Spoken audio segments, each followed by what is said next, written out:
Hey, what's up guys? Welcome back to the channel. Appreciate you guys tuning in, and I've got a couple very cool tips for you if you like to throw a spinnerbait that I'm going to share with you later in this video. You guys want to make sure you stick around for those because I think they are awesome. They were shown to me by a couple friends years ago, and I've been using them ever since, and they've been great. Let's talk about a spinnerbait. It's had a resurgence, I feel like, on the professional level. More and more tournaments being won on it the last couple of years, last few years anyway.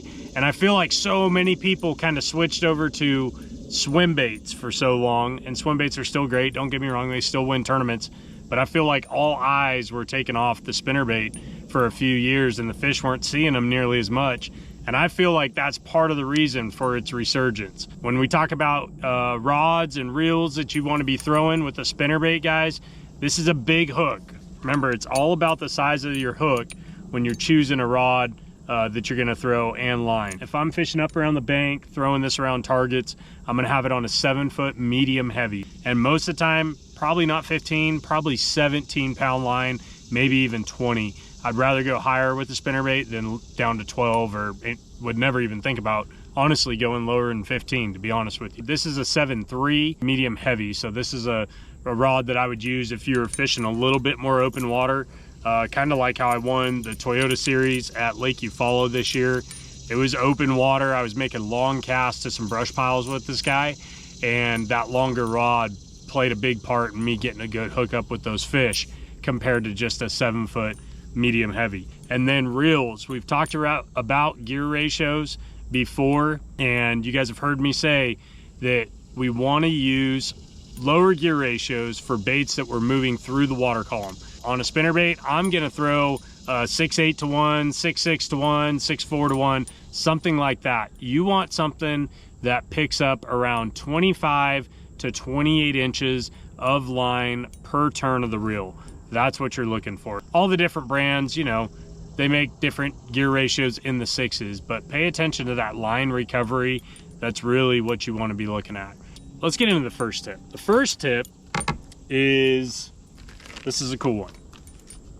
Maxent as a trailer. This is the flat nose minnow.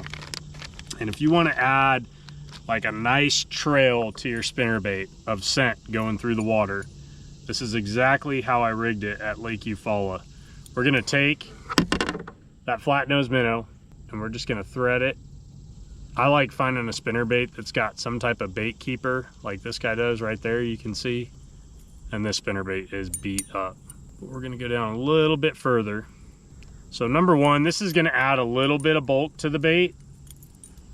It's gonna add some action with that little tail on the end. But honestly, guys, most important to me, I feel like these fish are getting so pressured now, I try to use scent as much as I possibly can. You can see when it's just right there on the skirt, just standing still, you've got a nice little tail off the end, and you're gonna get some good action out of this. In fact, we'll show you right now what that looks like. This is what it's gonna look like in the water, guys. You can see the blade spinning and that little fork tail just kicking off the end.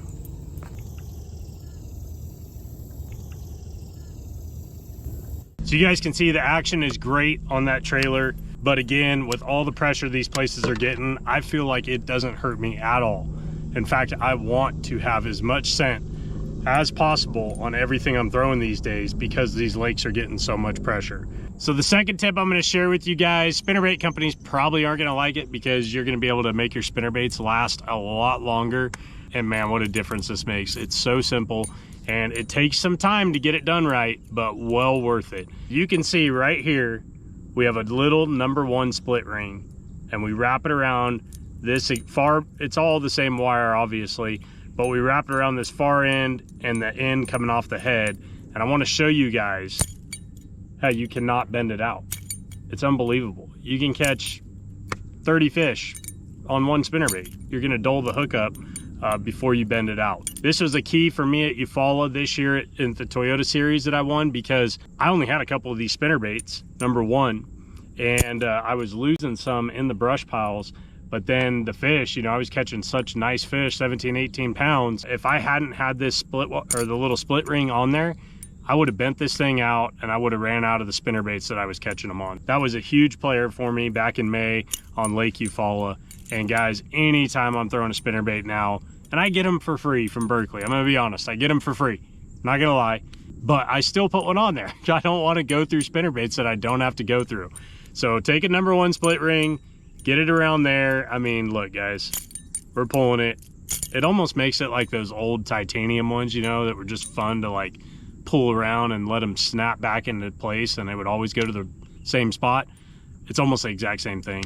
And that's a great thing. Like, you take this Berkley spinnerbait, it's got really thin wire, so there's a lot of action, a lot of vibration out of the blades, and now you can take that real thin wire and put that split ring on, and so you got all the qualities that get bit, plus you got a strong spinnerbait. I hope you guys like that. That was a trick from Wesley Strader. He showed it to me several years ago.